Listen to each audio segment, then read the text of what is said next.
Comment propulser massivement une de ces plateformes comme YouTube, Instagram ou surtout Twitch en 2022 grâce à TikTok. Bonjour, c'est Max, streamer au code quotidien sur la chaîne Twitch Chicken House. N'hésite pas à venir nous faire un petit coucou. Dans la dernière vidéo, je t'avais montré comment monter et grossir ta communauté Twitch en prenant de belles résolutions. Et aujourd'hui, en l'espace de quelques minutes, je vais te dévoiler tous mes secrets que j'utilise pour faire monter ma deuxième plateforme, c'est-à-dire Twitch, grâce à TikTok. Et tu vas voir, ça risque de t'être grandement utile en 2022. On a tendance à avancer à l'aveugle en regardant quelques astuces à droite à gauche et malheureusement nos statistiques stagnent sans voir de réelle évolution et surtout un impact intéressant sur sa plateforme principale. Et juste avant de te dévoiler mon petit guide, ma petite stratégie qui risque de t'être grandement utile, juste un petit prérequis avec une vidéo qui pop sur comment j'ai obtenu 200 000 abonnés en l'espace de 8 mois où je te dévoile comment axer ton contenu, comment le tester, les outils à utiliser, comment exploiter au mieux les musiques, bref, que des astuces qui sont vraiment importantes avant de continuer à regarder cette vidéo. Premièrement, il faut que tu parles d'un sujet passionnant, qui te passionne toi. TikTok, c'est une plateforme comme toutes les autres, ça va peut-être te paraître le b.a.-ba, mais en gros, où n'importe qui peut partager ce qu'il veut. Et si tu n'es pas passionné et que tu veux partager juste pour la fame, pour la gloire, bah ça va se voir. Personne sera intéressé par ce que tu veux mettre en avant. Donc parle uniquement du sujet qui te passionne, sur lequel du coup tu peux avoir une valeur ajoutée par rapport au grand public. Sans oublier que c'est seulement la passion qui va te motiver à avancer au fur et à mesure, et ça malgré les bâtons que tu peux avoir dans les roues, mais ça on en parle juste après, car sans cette passion tu ne pourras pas persévérer sur le long terme. Et si tu te retrouves vite à bout de souffle, que tu perds ta régularité, tu perdras ton potentiel et là tu peux clairement jeter l'éponge. Et en parlant passion, rejoins des groupes de passionnés. En gros, n'hésite pas à discuter avec d'autres créateurs avec lesquels tu peux faire des échanges sur tes retours d'expérience pour évoluer ensemble, et n'hésite pas à partager tes secrets car c'est à travers cette bienveillance que tu évolueras plus vite, car c'est en équipe qu'on est toujours gagnant, alors que solo ça risque de te prendre des plombes. Prends ton compte comme un putain de laboratoire. L'algorithme de TikTok est extrêmement puissant, on n'est pas sur YouTube, sur Insta ou sur Facebook, et tu peux vraiment tester tout ce que tu veux sans être pénalisé. Par exemple, sur mon compte Chicken House TTV, je suis spécialisé par exemple actualité jeux vidéo sur la communauté francophone. Je t'invite à t'abonner si c'est pas déjà fait, et d'ailleurs si la vidéo t'aide, n'hésite pas à la liker. Et pourtant derrière ce compte, j'aime énormément partager d'autres choses, de l'actualité un peu plus tech, des séquences de gameplay ou encore dernièrement des randonnées. Si ça marche pas, bah tant pis. Par contre, si ça prend, même si ça fait 10K, 20K, 34 vues, ça va permettre de montrer à ta communauté que tu peux te diversifier et surtout toi continuer à montrer d'autres choses et pas uniquement sur la chose sur laquelle tu es le plus fort. Et je t'avoue qu'en tant que membre d'une communauté, c'est tellement rafraîchissant de sortir de sa zone de confort. Alors profites-en de cet algorithme et laisse place à ta créativité. Sachant que l'avantage, c'est qu'il y a zéro inertie sur TikTok. Pas comme Twitch, je te l'expliquais dans la dernière vidéo. Donc tu peux créer au jour le jour. Le contenu est volatile et malgré ce défaut, prouve vraiment que tu peux créer comme bon te semble et tester au code quotidien des nouvelles choses. Pas besoin de réfléchir en amont. Bon bah alors je vais commencer à parler de cette chose-là, mais un peu plus tard parce que là je suis dans une vague, je préfère en profiter. Oublie la mentalité YouTube. Par contre, mon conseil derrière ça, parce que c'est bien beau de faire des tests, si tu es fort et tu t'es fait connaître grâce à une chose principalement, continue quand même à le maintenir tant que ça marche, car derrière ça va continuer à te faire de la visibilité et puis sans oublier que les gens se sont abonnés grâce à ça, car on n'oublie pas que de maintenir ses vues sur TikTok va te permettre de maintenir tes vues sur ton autre plateforme. Donc en gros, si on peut conclure cette astuce, c'est qu'il faut faire un mix entre ta force et derrière des nouveautés. Puis autant en proposant quelque chose de nouveau, tu vas voir que quelque chose va percer et tu pourras avoir une nouvelle force. Ça fait beaucoup penser à Oani qui a commencé à percer sur la plateforme grâce à Fortnite et depuis quelques temps, il a pris un virage à 180 degrés. Évidemment, en amont, il a testé pas mal de choses et son compte maintenant touche beaucoup plus de personnes et il grossit du coup beaucoup plus vite alors qu'il était arrivé à saturation de Fortnite. Saturation dans le sens où c'est compliqué de grossir un peu plus sur Fortnite parce qu'il avait atteint un palier très haut. Et en se diversifiant, il parle de ses études qui sont quand même très atypiques. Toujours de gaming, sa force numéro 1, de sport et de musique, tout en faisant des trends et ça cartonne. Astuce suivante, la récurrence. Et d'abord, je vais t'expliquer comment fonctionne l'abonnement sur TikTok, c'est-à-dire quand est-ce qu'une personne va s'abonner à ton contenu. Parce qu'il faut pas oublier, on scrolle avant tout les pour toi et on a massivement des nouveaux contenus proposés en plus de nos abonnements. Et pourquoi quelqu'un va s'abonner? Grâce à la récurrence. À force de te voir en boucle, au bout de quelques TikTok, la personne va se dire « Ah, j'adore, je m'abonne ». Plus t'es vu, plus t'es susceptible d'avoir des abonnements. Et plus t'as d'abonnements, plus tes vidéos sont potentiellement... Et plus t'as d'abonnements, plus tes vidéos ont le potentiel de percer. Donc oui, un abonnement, ce n'est jamais la première fois. C'est limite du matraquage. Donc t'as compris, l'objectif, c'est d'être énormément visible dans les pour toi. Et là, ça tombe bien, c'est un algorithme de spam. Oui, il va falloir que tu deviennes un spammer sur la plateforme. C'est-à-dire que l'algo ne te pénalisera pas par rapport à ta fréquence, et c'est bien pour ça d'ailleurs qu'il n'y a pas d'heure précise à poster sur la plateforme. Qu'importe sorte quand tu postes,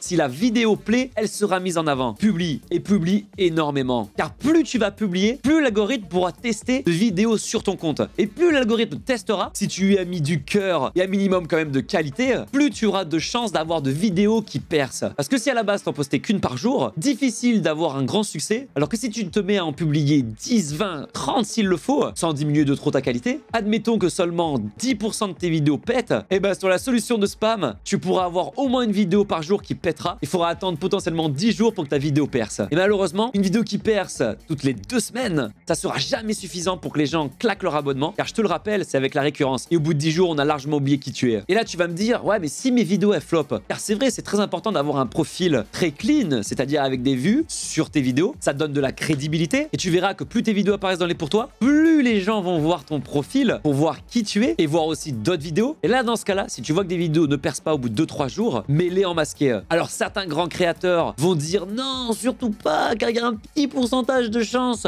que la vidéo elle pète, car les vidéos sur TikTok sont push, enfin c'est-à-dire sont mises en avant pendant 3 mois, donc la durée de vie d'une vidéo c'est 3 mois sur TikTok, après elles deviennent invisibles dans les pour toi. Alors oui, je connais certaines personnes qui ont eu des vidéos qui ont pété au bout de plusieurs semaines, sauf que le problème c'est que le pourcentage de chance que ça arrive est extrêmement infime, et qu'entre temps, parce que moi j'y crois pas à la chance, mais même si ça arrive, tu vas avoir dans ton profil énormément de flops, et ça malheureusement ça va être un gros frein pour que les gens s'abonnent quand ils vont visiter ton profil. Donc autant les mettre en masqué, mais alors surtout ne les supprime jamais, car ça l'algorithme n'aime pas du tout qu'on enlève du contenu de TikTok. Le contenu TikTok est facile à consommer, donc il doit être facile à produire. J'ai gardé pendant très longtemps une mentalité de mettre de la qualité, un peu comme on a l'habitude sur Twitch, pour avoir des vidéos très travaillées, jusque dans ses moindres détails. Et ça malheureusement ça va à contre-courant de la philosophie TikTok. Remarque bien les vidéos qui percent en français, je parle bien en français, pas des vidéos internationales. Les vidéos les plus simples sont celles qui marchent le mieux. Pourquoi? Car les grands créateurs, ceux qui font des pranks, des vidéos informatives par exemple, tournent extrêmement rapidement leur TikTok pour, comme par hasard, en publier aussi énormément. Donc il te faut quand même un minimum de qualité pour être tout simplement regardable, mais les détails ne servent à rien. Optimise tes processus de production. En gros, un TikTok ne doit pas excéder 15 minutes de préparation. Oui, 15 minutes. Quand tu vois que moi au début je mettais à peu près 1 heure pour une seule chicken news, je peux te dire que ça m'a enlevé une sacrée épine du pied. Je rappelle l'objectif, multiplier le contenu, maximiser ses vues. Et là je rappelle encore que c'est pas parce que la qualité n'est pas exemplaire que derrière ton message n'est pas pertinent. Regarde juste et pour toi le temps d'une soirée, tu verras que d'avoir l'âme d'un réalisateur ne paye pas énormément. Après ça dépend évidemment le type de contenu que tu fais, parce que si tu es dans l'exception où tu es par exemple vidéaste et que tes vidéos sont dégueulasses, ça la fout un peu mal. Là je parle vraiment dans les grandes règles. Et dans les contenus faciles à produire, donc ça sera vraiment un process que tu auras trouvé adapté à ton type de contenu. Oublie pas que tu as des outils qui peuvent être faciles pour toi pour produire derrière. Car si tu t'es fait connaître grâce à quelque chose, cette valeur derrière est importante, car tu es passionné et cette passion te donne forcément une légitimité au-dessus du grand public. C'est-à-dire que c'est à toi qu'on va faire confiance, c'est toi qu'on va écouter par rapport à ce domaine-là. Donc même si la forme est pas ouf, le fond est très important. Et moi par exemple, mes 2 fonctionnalités préférées, c'est les réponses aux commentaires. Donc tu réponds tout simplement en vidéo un commentaire, et des fois il peut être plus célèbre que certaines de tes vidéos, et derrière le format duo qui permet d'avoir en fait un react par rapport à un TikTok qui se passe. Et ça pareil, ça peut être très intéressant d'avoir ton point de vue en tant que passionné. Dans cette stratégie de spam, il y a un conseil qui est très important pour moi, les variantes. En gros, j'ai fait le test plusieurs fois et des copains TikTokers me l'ont confirmé aussi de leur côté. Si tu as vraiment un TikTok qui peut percer, enfin que tu sens qu'il peut percer parce que l'information est très importante, et ça t'est déjà arrivé d'avoir le seum parce qu'il a fait 0 vues,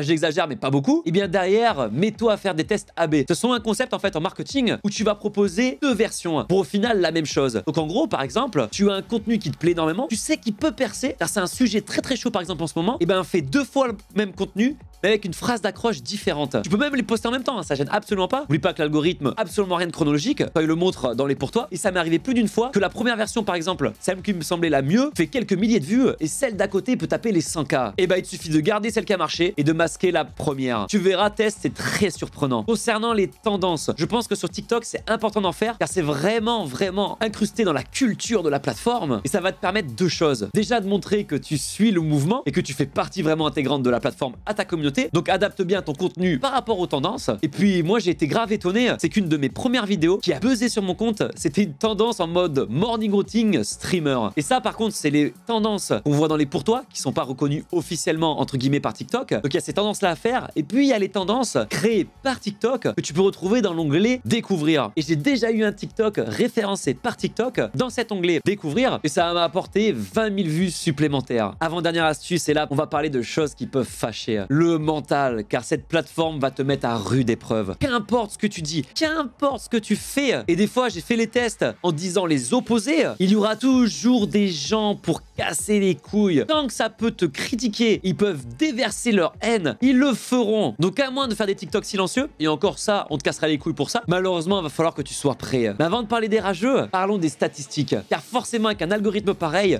il n'y a aucune stabilité comme tu peux avoir sur Twitch ou encore YouTube. TikTok est en dents de scie. Une semaine c'est le top, la semaine d'après t'es dans l'oubli. Ah, c'est extrêmement complexe, et je pense que t'es déjà au courant. Mais là où je vais peut-être t'apprendre quelque chose, c'est que l'algorithme de TikTok est cyclique, c'est-à-dire qu'il fait des cycles. Le contenu gaming en novembre 2021 n'était pas énormément mis en avant, parce que l'algo préfère push top type de contenu en approche des fêtes. Me demande pas comment c'est fait, mais c'est vraiment des tendances qu'on observe très régulièrement. Et là, t'auras beau faire ce que tu veux, si tu parles d'une thématique où t'es pas dans le bon cycle, tu feras des vues, mais tu seras loin de ton apogée. Et tu verras que des fois, tu vas rien changer à ton contenu, et d'un coup, ça se renvole. Et pour en revenir aux haters, à partir du moment où les gens sont derrière un écran, la barrière du respect disparaît. Et les gens se permettent de dire des choses qu'ils ne diraient pas dans la vraie vie. Et le problème avec TikTok, c'est qu'on atteint un niveau de toxicité vraiment violent. Pourquoi? Car contrairement à d'autres plateformes, ça reprend un peu la philosophie Twitter, mais en pire du coup, c'est que du jour au lendemain, tu peux éclater sur TikTok. Et ça va t'exposer à un nombre de haters en volume considérable qui avant te connaissaient pas du tout. Et ça peut faire extrêmement mal au moral. Et ça me saoule énormément car TikTok a tendance à mettre des strikes à tout va. Je te parle d'ailleurs de ban dans cette vidéo. N'hésite pas à cliquer sur le pop-up pour tout savoir à ce sujet, notamment le shadow ban. Et que derrière, les commentaires peuvent se balader tranquille, limite sans modération. Sauf que c'est un peu à l'opposé. Mais bon, c'est comme ça, on doit faire avec. Et là, il y a deux catégories de haters. Les drama queens, qui sont pas énormément, mais alors c'est les pires. Les drama queens, c'est ceux qui aiment les dramas. Tu sais, un peu les mecs qui achetaient à l'époque les magazines People, littéralement, qui aiment savoir qu'est-ce qui se fait. Et pour ça, ces mecs-là, surtout s'ils veulent avoir de la visibilité derrière, seront prêts à déformer les propos pour créer du drama. Et ça à ton détriment, et ils s'en battent les œufs, car clairement de base, c'est des gens qui sont pas très éthiques. Par exemple, je me suis jamais permis de critiquer quelqu'un, car je connais l'état d'esprit de la plateforme s'il y a du contenu qui vient à buzzer. Et un jour, j'ai répondu à un streamer